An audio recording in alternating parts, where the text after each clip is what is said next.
especially Muslims living in Western countries, are now increasingly subjected to Islamophobia, which is going to have consequences unless it's addressed. Consequences because we all know that marginalization of any community leads to radicalization. I have seen Pakistani community in England marginalized in Manchester, areas of Manchester and in Birmingham, and we have seen radicals coming out of these communities. And we have seen the same process in Europe because of Islamophobia. So I just want to take this opportunity to address this issue. After 9/11, terrorism was associated with Islam. So Islamic terrorism, Islamic radicals. And constantly these words were used by leaders of Western countries, explaining that, 9/11 terrorists and any acts of terror that took place after that. The moment you use the word Islamic radicals, it means that there is something in Islam that produces radicals. That it's because of Islam they are being radicals. That terrorism is associated with Islam. And especially suicide bombing. Because regularly we heard these commentators saying that, Muslims are indulging in suicide attacks because they will have virgins in heavens. This sort of nonsense kept going on.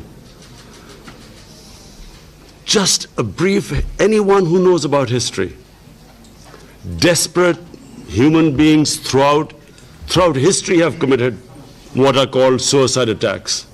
Before 9/11, 75% of suicide attacks were by Tamil tigers who were Hindus.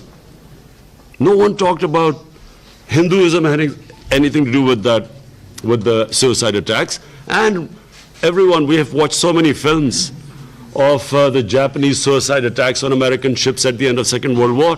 No one blamed their religion. Because religion has nothing to do with, no religion has anything to do with terrorism. Almost all terrorism is connected to politics. It's political perceived injustices that produces desperate people. But constantly, and even now, we keep hearing about radical Islam. There is only one Islam, the Islam of Prophet Muhammad, peace be upon him, which we follow. There is no other Islam. In human communities, majority are moderates, they are liberals, and on one side they are fanatics, everywhere. What about the white supremacists who walk into and kill 49 worshippers in New Zealand? What has that got to do with religion? So it's very important. This is the best forum. We must talk about it.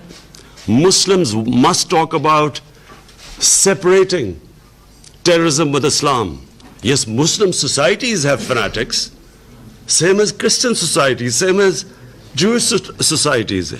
And let's not forget that in India, extremists have taken over the country, racial extremists. So, number one, my point is that this has to be addressed. We keep hearing world leaders talk about radical Islam. It is causing, how is a man in the street in New York supposed to tell who's a radical Muslim and who's a moderate Muslim? How can anyone tell? So all Muslims are branded, Muslims are branded as fanatics, terrorists. And whenever some sort of attack goes, a terrorist attack happens in the West, first thing, every Muslim starts worrying, I hope it's not a Muslim. Because immediately we are all branded. And I remember after 9/11, I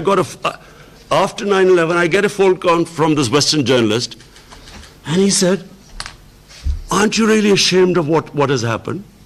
There are 1.3 billion Muslims. Am I supposed to be ashamed of what anyone does, any Muslim does?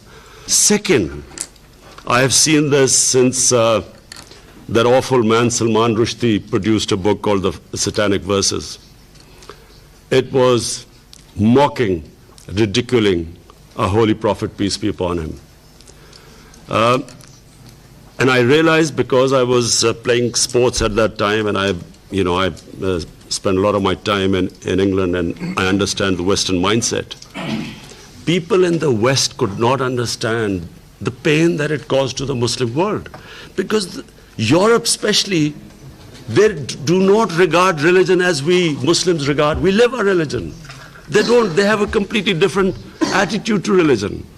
When I first arrived in England as an 18-year-old, there was a film called Life of Brian, a comedy by Monty Python's Flying Circus. It was a caricature about Jesus Christ. So it was the first shock to me. They don't look at the European societies particularly does not look upon religion like we do. And unfortunately, this I blame us Muslim leaders.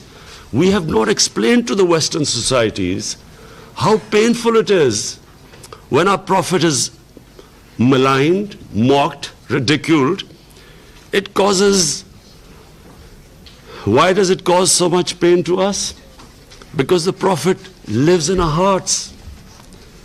And we all know that the pain of the heart is far, far, far greater than physical pain. All we want is, and I think we should convey,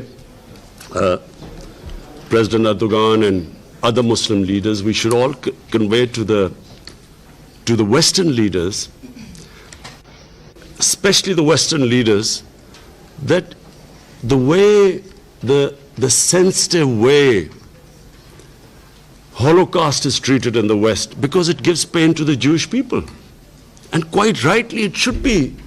The world should be sensitive to them, what gives them pain. Similarly, we want them to be as sensitive to the Muslims.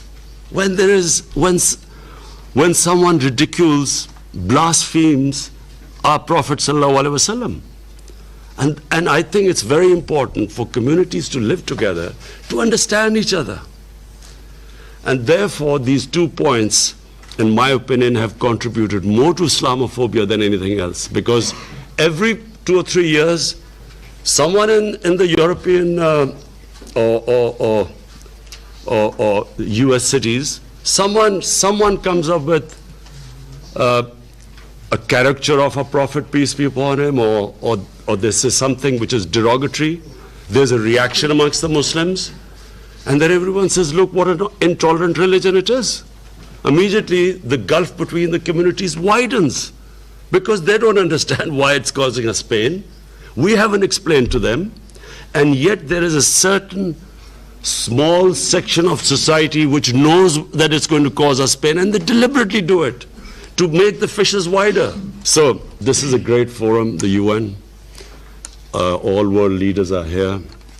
And I will be talking about this in my speech on Friday as well. But I feel that it is important that us Muslim leaders convey these 2 things. Because all it does is it creates fissures amongst human beings. And anything that creates fissures, this is the forum where we should try to unite humanity.